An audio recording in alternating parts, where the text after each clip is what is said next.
What's something you realized about a family member once you got older? Not until the deaths of both my parents did I understand the dynamic of their marriage. My mother died of a stroke at age 66. It turned out that years earlier, she had survived a heart attack which probably occurred in her sleep because no one ever knew about it. When she died, I was dumbfounded that her sisters and friends were all angry at Dad, blaming him for having driven Mom into an early grave. In the 22 years before he died, clues gradually fell into place. I remembered how Mom said his mother had made Dad the person he was. How, when my older brothers brought their families home to visit, Dad sulked and said Mom was going to work herself to death waiting on them hand and foot.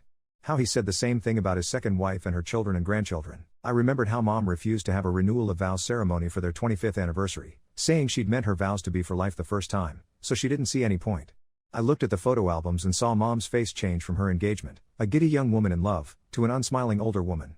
When he said he'd retire at 62 instead of 65 and be home all the time, Mom seemed resigned, not happy. Most telling, I remembered that when Dad was a boy, his mother sometimes punished him by locking him in a closet. What made this particularly terrifying? Grandma was deaf, so his crying, beating on the door and begging moved her not at all. He might well have believed that he could die in that closet. All the facts in front of me the whole time finally made sense. When Dad married Mom, he expected her to be his mommy as much as his wife, because his own mother had been abusive, not loving.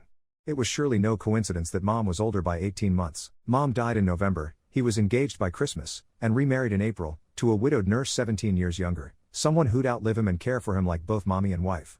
Dad remarried so quickly not because he didn't love Mom, but because her death had left him as bereft as Theodore Roosevelt when his mother and his first wife died on the same day.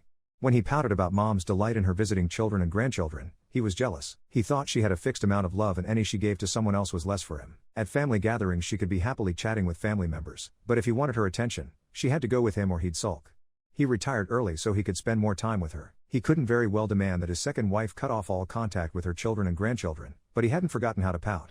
Dad and Mom met before he went off to a monastery to spend 3 years. I never understood why, because if he was looking for mother love, he wasn't going to find it in an all-male community. But neither did I understand why he ever dropped out, because he spent so much time in church and in prayer at home that even a priest told me he was overdoing it. When a priest says there's such a thing as too much religion, I'm now convinced that he was trying to back God into a corner. See how devout I am, God. You can't take the person I love away from me. And Mom's refusal to renew her wedding vows? What she really meant, I suspect, was don't ask me if I'd marry you all over again, because you might not like my answer.